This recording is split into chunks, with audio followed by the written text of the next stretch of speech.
Assalamualaikum warahmatullahi wabarakatuh. Saya Elizabeth Cynthia dengan NIM A11 2023 15010. Saya dari kelompok 4. Saya ingin mempresentasikan hasil kelompok kami dengan judul Safe Dose Sistem Cerdas Prediksi Resiko Efek Samping Obat untuk Penggunaan Non-Medis dengan menggunakan algoritma SGBUS.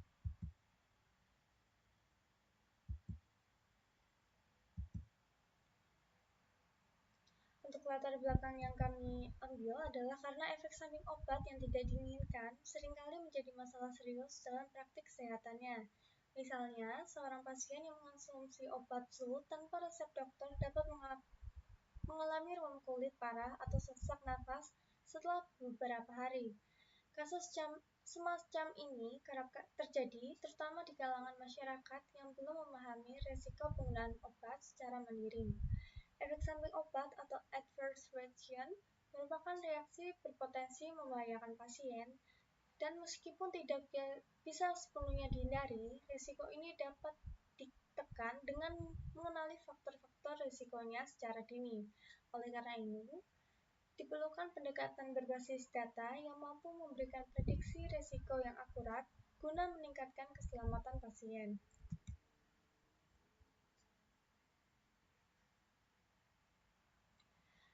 Penelitian ini akan memanfaatkan algoritma SGBUS dan Random Forest untuk membangun model prediksi risiko efek samping obat guna mendukung keputusan klinis berbasis data sehingga keselamatan pasien dapat lebih terjamin.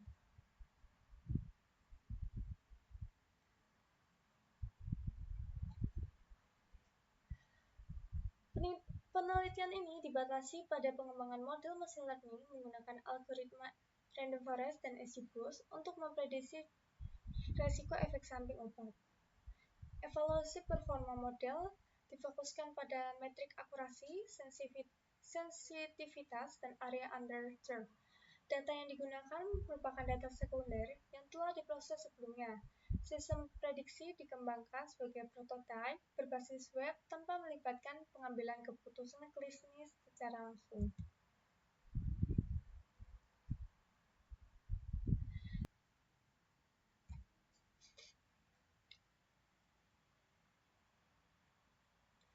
Di sini saya akan menjelaskan mengenai SGBUS sendiri. Jadi SGBUS ini adalah pendekatan posting, pengembangan dari gradient boosted decision tree, fokus pada efisiensi dan komputasi dan akurasi yang tinggi. Ini adalah secara kerja dari SGBUS.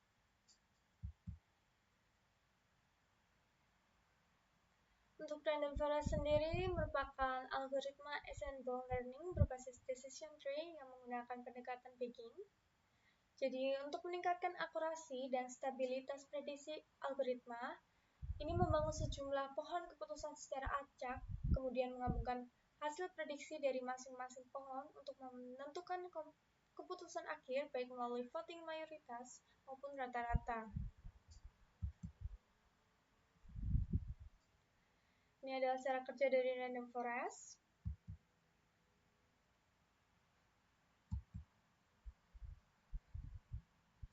Untuk metodologi, kami menggunakan CRISPDM. Ini merupakan tahap awal dalam kerangka kerja yang berfokus pada pemahaman tujuan bisnis. Jadi, proyek ini bertujuan mengembangkan sistem prediksi efek samping obat guna mencegah resiko overdosis dan kejadian fatal pada pasien. Kemudian ada data understanding. Ini adalah tahap penting yang berfokus pada pemahaman struktur, kualitas, dan karakteristik data.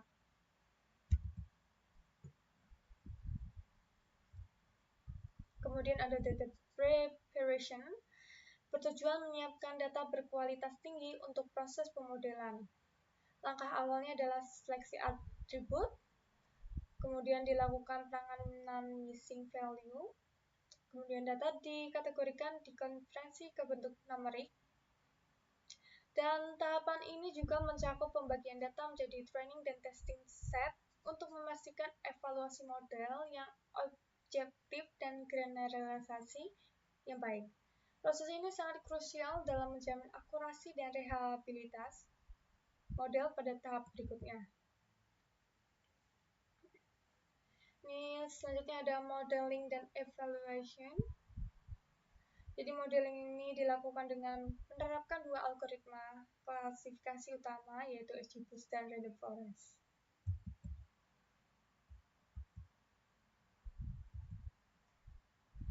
Kemudian ada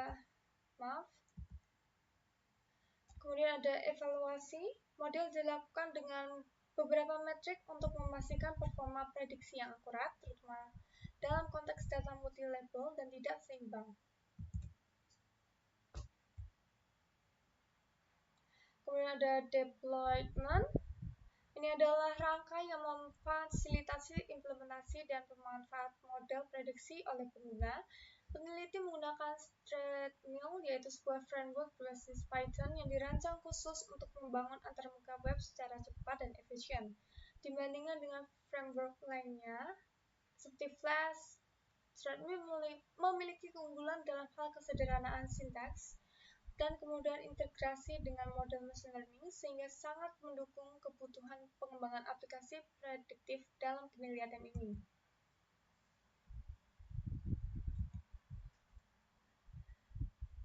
Jadi ini adalah data yang kami kumpulkan dengan metodologi yang kami gunakan.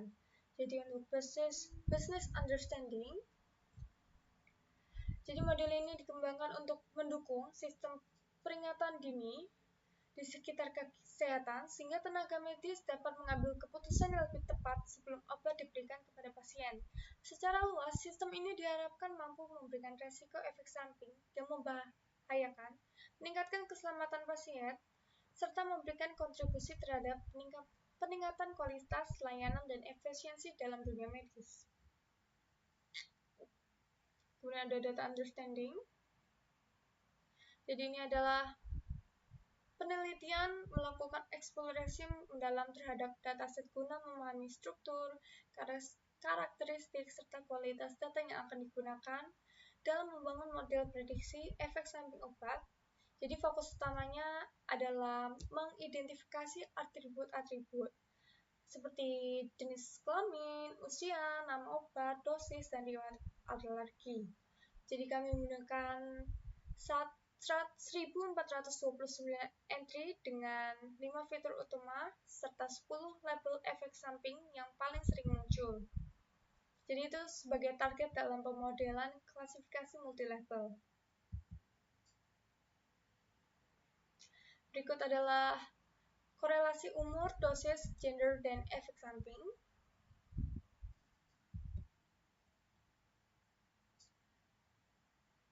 Jadi dari diagram tersebut mendapatkan sebuah hasil bahwa korelasi sebesar 0,12 antara jenis kelamin dengan label efek samping pruritus menunjukkan kemungkinan kecenderungan rasa gatal pada jenis kelamin tertentu.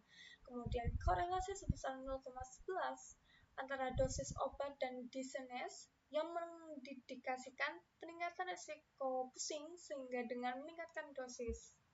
Kemudian yang ketiga ada korelasi sebesar 0,95 antara dosis obat dan vomiting yang menunjukkan adanya kecenderungan timbul efek samping muntah pada dosis lebih tinggi. Jadi temuan ini memberikan dasar awal yang penting untuk tahap selanjutnya dalam proses pemodelan, khususnya dalam pemilihan dan pengelolaan fitur yang relevan. Selanjutnya ada tahap preparation. Itu dilakukan serangkaian proses untuk menyiapkan dataset akhir yang akan digunakan sebagai input dalam sistem data mining. Jadi itu mencakup beberapa langkah penting, seleksi atribut untuk menentukan fitur yang relevan.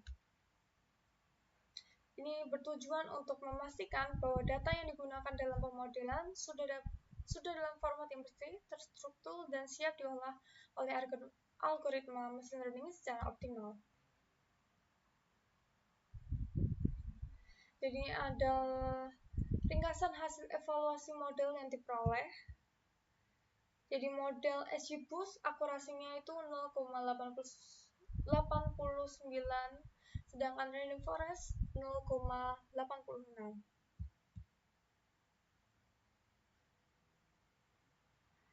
Jadi berdasarkan grafik perbandingan performa, dapat dicatat bahwa akurasi XGBoost mencatat nilai 89,16% lebih tinggi dari Random Forest.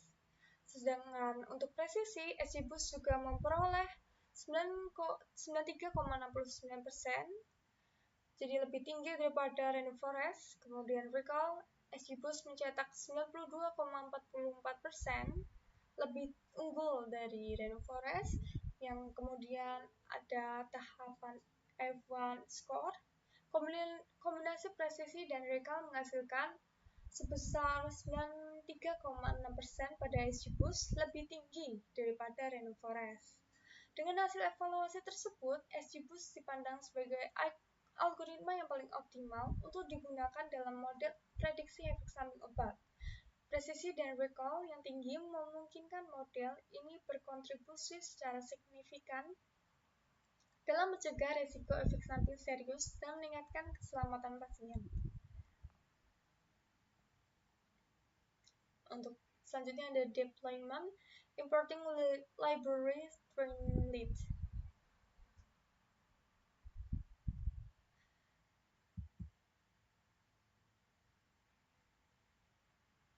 Jadi pada kode yang sebelumnya, kita memasukkan library yang penting diimpor untuk mendukung proses pelatihan evaluasi dan visualisasi model machine learning. Jadi library Pandas yang diimpor sebagai PD berfungsi untuk mengelola data dalam bentuk data frame, sedangkan NumPy, NP digunakan untuk berbagai operasi numbering. Library Sklearning menyediakan beberapa modul penting seperti train test split untuk membagi data serta label encoder dan standard scalar yang berguna untuk memproses data.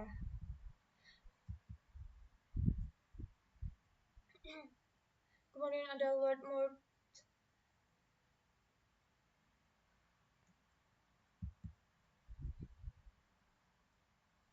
ada pembuatan input atribut seperti ini. Ada proses hasil prediksi, jadi data yang kemudian digunakan sebagai input akan memungkinkan terjadinya efek samping obat. Nah, hasil prediksinya itu ditampilkan dalam bentuk tabel yang memuat nilai probabilitas secara informasi apakah efek tersebut mungkin terjadi atau tidak. Ini merupakan hasil prediksi, ada tampilan awal dari web kami di sini. Kemudian ada hasil akhirnya yang menunjukkan persenan kemungkinan efek samping obat.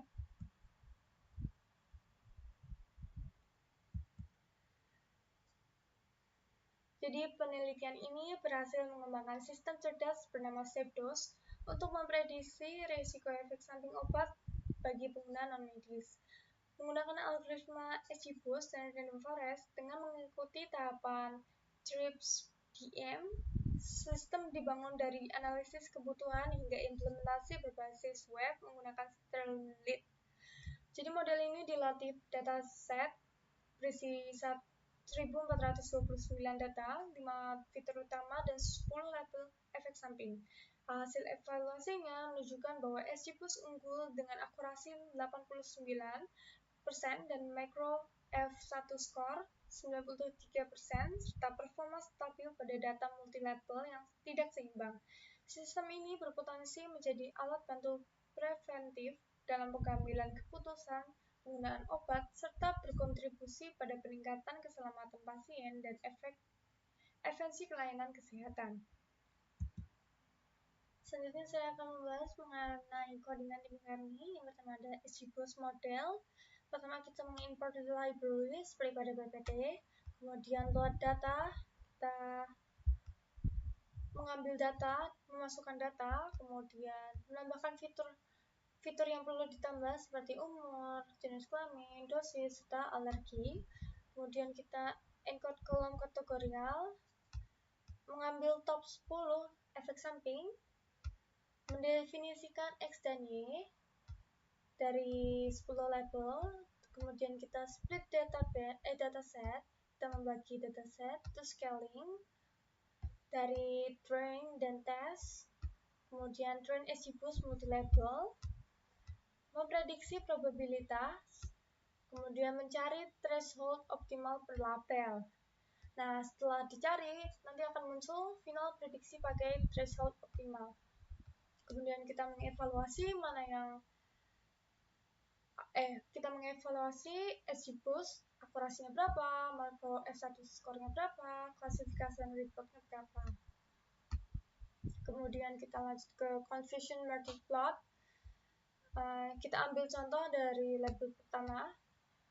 Kemudian kita save model scalar encoder threshold. Jadi semua codingan yang di atas tadi kita save dulu. Nah, nanti akan muncul seperti ini. Pertama ada jumlah data, terus top 10 labelnya apa. Terus di sini ada base, ini nama dari obatnya, kemudian base thresholdnya berapa, base F1-nya berapa, semuanya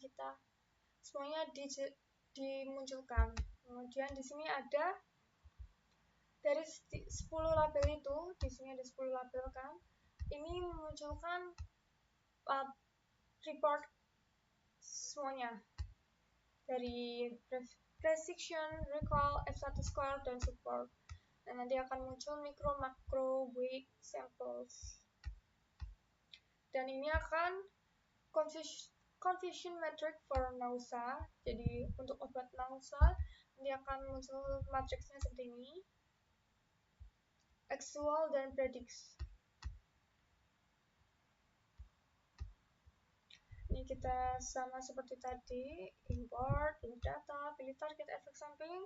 Misalnya kita pilih vomiting, nah terus kita siapkan fitur dan target. Terus pilih data lagi, modelnya kita ada random forest dan XGBoost. Kita simpan hasil metrik seperti tadi, akurasi, presisi, recall, dan F1. Kemudian kita visualisasi.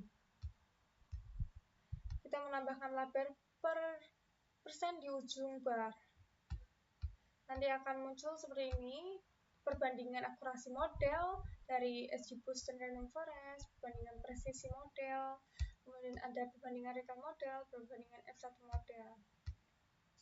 Ini kita import lagi. Kita ambil dari efek samping dummy, terus kita masukkan kolom nama obat, umur, dan lain sebagainya. Terus kita encode gender jadi numeric, M itu 0, F itu 1. Mengambil kolom korelasi yang disingkirkan seperti ini, menghitung korelasi, kemudian plot heat map akan jadi seperti ini. Jadi korelasi umur, dosis, gender, dan efek samping. Kemudian kita ngeprint di sini. Ini kita ganti ke dalam grafik. Grafiknya agar mudah terbaca. Kita masukkan random forest model. Import, load data, fitur tambahan sintetis seperti sebelumnya. Terus label encoding, fitur dan label, split data. Ini perbedaannya hanya di setup model like GBM. Kemudian ada prediksi probabilitas sama ambil prevalensi tiap label untuk threshold adaptif. Ini adaptif. Kemudian pastikan tiap label minimal punya satu label aktif. Ini evaluasi like GBM multilabel, ada subset akurasi, mikro F1 score, makro F1 score, and loss. Kemudian kita mengambil top 15 layer terpopuler. Kemudian confusion matrix untuk 6 label populer, simpan model dan encoder. Kemudian kita deployment seperti pada PPT, mengimport flags, import ini JSON-V, semuanya kita import. Kemudian kita load model dan scalar and encoder and threshold. Ini load model. Ini kita mau nge-print dari data semua yang ada seperti ini.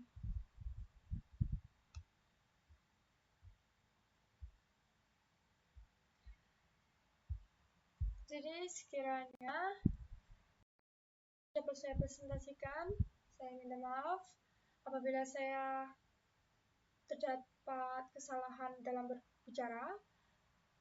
Sebelumnya saya mengucapkan terima kasih.